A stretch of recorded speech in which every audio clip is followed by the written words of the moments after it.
Hi, ladies. This part I'm gonna focus on. In this part, I'm gonna focus on emotional energies and why I think that looking at those two particular centers within the human design, it's very important to understand how we behave, what the patterns are within us, and what we can do to make things smoother, to not overreact, to kind of like just basically understand what's going on within us and with other person. So I have here two charts. One is mine, one is my partner's, and all those shapes that you see here, we called it a center.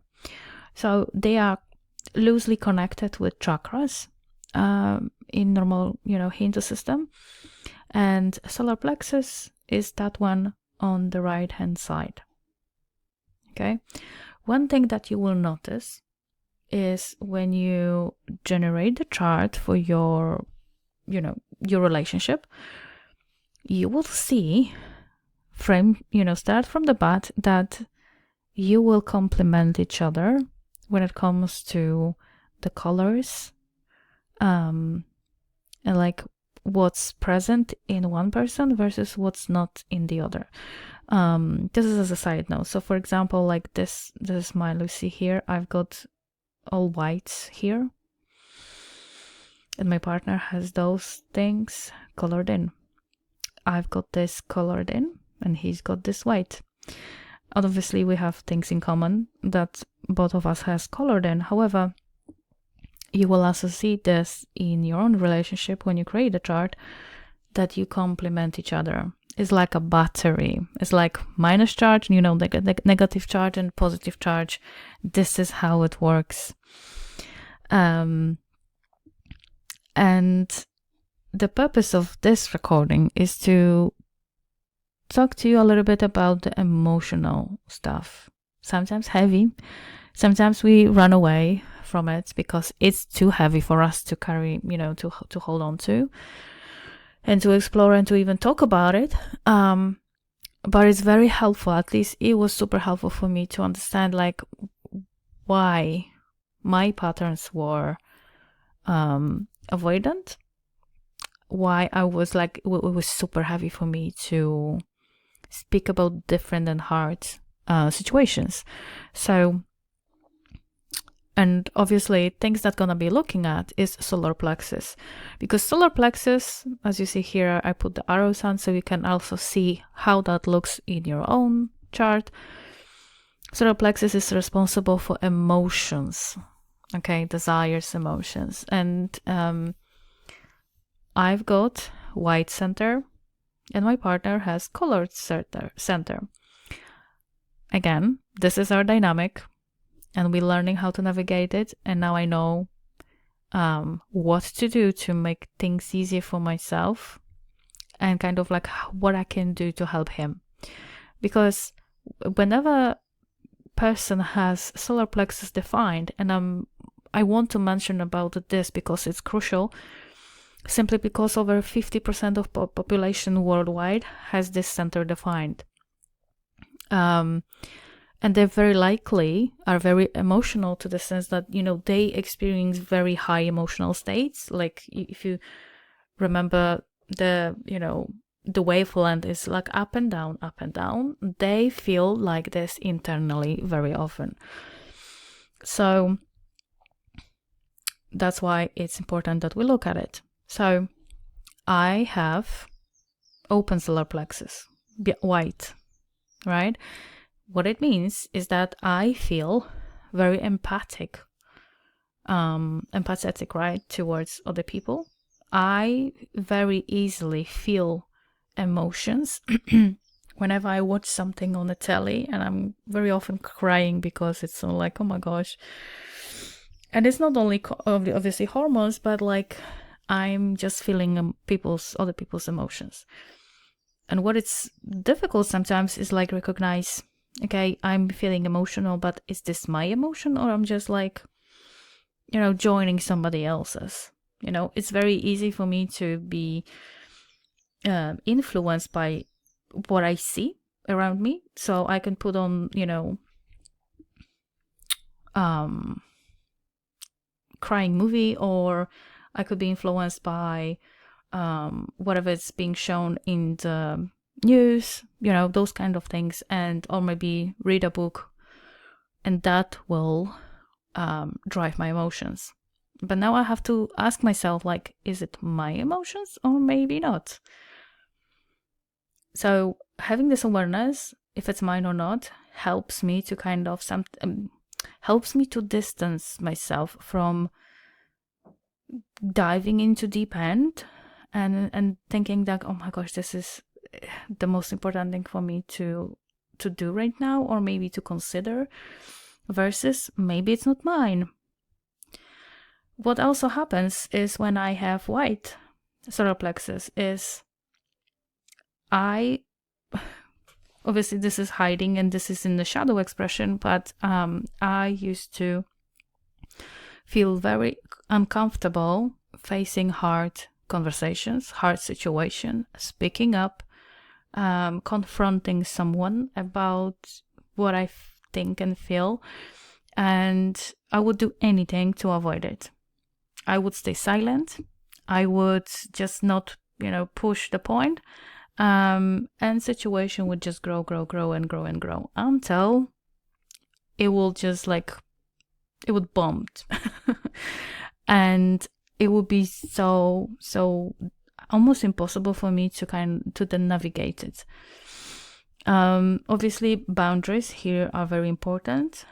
I'm recovering person who had trouble setting a healthy boundaries, so that's in the works. Again, this is my awareness from just this center. Okay. And then when you look at, someone who has the solar plexus defined, that's where this is like two opposites, right? They have their own very rich emotions inside. They drive them. There's this wave. There's up and downs until it goes default. Then there's a proper way to speak about whatever's bothering them, but not at the moment when they're super like on the high or on the low. Because what will happen, someone with white solar plexus will put a bit more even dynamite into person who has defined solar plexus, and there will be very charged situation. Because we, as white solar plexus people, we reflect. So if we poke and if we try to get to the bottom of the emotional wave that the other person is experiencing, we might get beaten, like literally sometimes. Like, obviously I'm joking, but it's very taxing situation to be in. And I found from experience that it's better just to let it go in a way that, okay, if he doesn't need me, and I'm gonna ask, like, do you need me? Should I help you with something? In this case, do you need a hug or whatever it is, depending obviously what's happening. If that's, I let him to calm down a little bit, and then when I see that their emotion has passed, the emotional wave, then it's a perfect time to go deeper into, okay, what happened? Can you tell me da. Then we can open, and the other person is not gonna be snapping at us, okay? And this is also true if you have children. I found it also, it's super helpful. So that's one thing. Knowing this, and also, if there is an argument, I'm speaking this from experience. If you are in an argument and your partner is having solar plexus defined, and if you feel that while they're in the emotional wave, like on the top peak where there's like the emotion is supercharged, when they're kind of like bombarding you do this, you do that, and you being white in a solar plexus means that you're kind of drowning in all those accusations, and the pile of different problems is just too much to get through. It's very, I even found that obviously the situation passed, and after that, when the waters are calm now, I simply tell him, like, listen, when you do this, this is impossible for me to work on all these problems at one go, because it's just too much emotionally charged for me. I cannot even wrap my head around it. So maybe instead you waiting for months until your bucket is full and then dumping everything on me. What about we work on it day by day? And let's be honest and like talk about the different problems when they're happening, whatever happens, or maybe in the evening. Like, not put too much of them for the later date, so that it's not gonna overwhelm me. This is, it's not any trick in communicating this. It's just like purely saying, I cannot, be like you, and even if I'm angry, I'm never gonna be dumping 100 million things, like, for example, person with solar plexus defined will be, because then they remember everything from the last 6 months.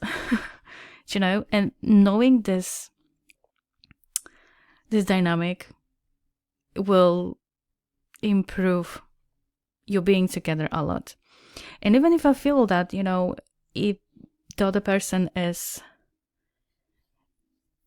up there in that, height of their emotional wave, I just give them space. I've learned to do that and to take care of my own boundaries, because then again, that would just perpetuate the conflicts if it's the case, and if it's about the conflict, okay? So knowing this is super, super helpful. Okay, now I want to also mention another center, and that's all when it comes to centers for right now. It's about self-love. We're going to be looking at the G center. G center is this square in the middle of the chart. If it's colored in, you're going to have it in yellow. If it's not, it's going to be white. And again, my chart and his chart. Okay. Very briefly, G center is responsible for self-love, self-direction, identity. Okay. And person who has it defined, it simply means that we experience those things in a certain way, and it's constant.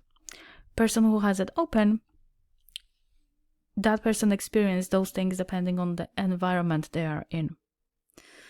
So it changes. They're more like, social chameleon, like, for example, even with their preference to what kind of clothes they're gonna wear. It's open. It's not like they're stuck to being, I don't know, constantly in black clothes, for example, versus they're gonna shift, it's gonna change. So in the relationship realm, now person who has defined G, she will feel like self-love aspect is like the love that she needs on the like very energetic level is obviously I'm speaking here also on the high frequency of energy in this center, and then low, because we always fluctuate, okay? That means that I am like me, right? I have a defined G, so I am more grounded in my identity. I'm less likely to change what I like. I'm a little bit pig-headed in that case. So I need, obviously I leave myself gate open for this, but it's like, this is me. I know what is me, and if somebody now will tell me that I have to wear all the time pink clothes because it's fancy and it's trendy, it's like, no. It's totally not me. But also the self-love aspect, right?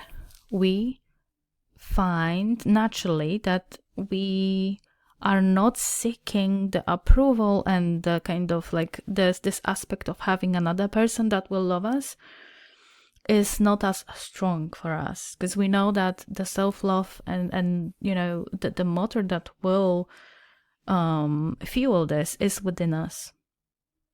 The matter of like if we love ourselves or not, it's another bit, because again, I have struggled with it for a bigger part of my life, and now when it's just like obviously picking and it's better and better. However, I'm not feeling this kind of void that person who will have open G might feel. So for example, person with open G center might unconsciously seek another person so that they feel complete. They might feel that they want to be together all the time because like I'm missing something, you know, give me this, give me your presence. So that might lead to also disagreements. Obviously one person wanting to stay longer, stay together all the time or as much as possible, versus one person with G defined want to have some time alone, or needing this time alone, or needing to decompress and maybe change the environment. Okay, so also this is something that will, knowing this, it's like, okay, now I know how he behaves like this. It's like it's all in here. So I hope you can also see those patterns in your relationships, and I would love to know how that plays out. Does it happen in your relationship too? Let me know.